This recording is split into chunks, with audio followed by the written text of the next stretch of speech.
सार्वजनिक परिवहन के लिए 20,000 बसों को तैनात करने की केंद्र की योजना की घोषणा 2 साल के लिए की गई है, लेकिन इसे अभी तक अधिकृत नहीं किया गया है।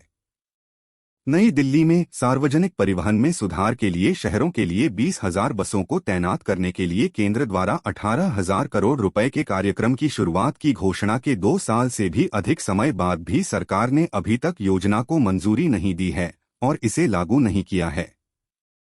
Housing and urban activities ministry ने कहा कि दिसंबर में फाइनेंस मिनिस्ट्री से हरी झंडी मिलने के बाद उसने हाल ही में कैबिनेट से अप्रूवल के लिए रिक्वेस्ट भेजी थी।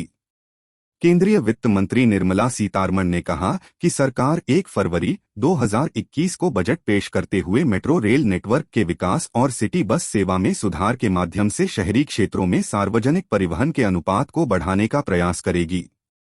उन्होंने कहा था, यह कार्यक्रम निजी क्षेत्र के अभिनेताओं को लगभग 20,000 बसों को वित्त खरीदने, प्रबंधित करने और बनाए रखने में सक्षम बनाने के लिए उपन्यास पीपीपी मॉडल की तैनाती को प्रोत्साहित करेगा। यह योजनाकार उद्योग की मदद करेगी, आर्थिक विस्तार को बढ़ावा देगी, हमारे बच्चों को नौकरी के अवसर देगी और शहरवासियों के लिए आगे बढ़ना आसान बनाएगी।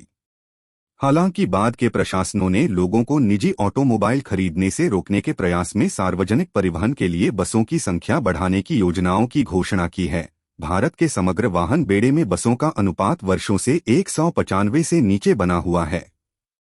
Housing and urban affairs ministry की पार्लियामेंट कमेटी ने बजट घोषणा के लागू न होने की पहचान करने के बाद उसकी स्थिति पर सवाल उठाया था।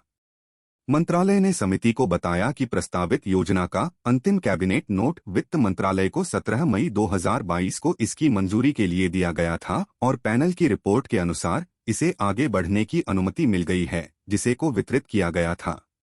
सोमवार को संसद के दोनों सदनों मंत्रालय के अनुसार योजना का सबसे हालिया विकास यह है कि वित्त मंत्री ने 5 दिसंबर 2022 को ड्राफ्टिंग कैबिनेट नोट को मंजूरी दी और इसे कैबिनेट की समीक्षा और अनुमोदन के लिए प्रस्तुत किया गया।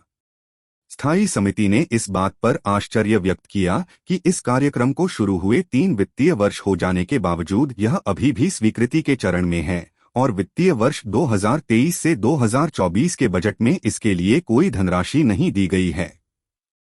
इस प्रकार समिति सलाह देती है कि जब मंत्रिमंडल योजना को मंजूरी देता है तो वित्त मंत्रालय से आवश्यक धन का अनुरोध किया जाना चाहिए और योजना के संचालन के लिए निर्धारित विवरण के बारे में मंत्रालय के अधिकारियों को जल्द से जल्द सूचित किया जाना चाहिए।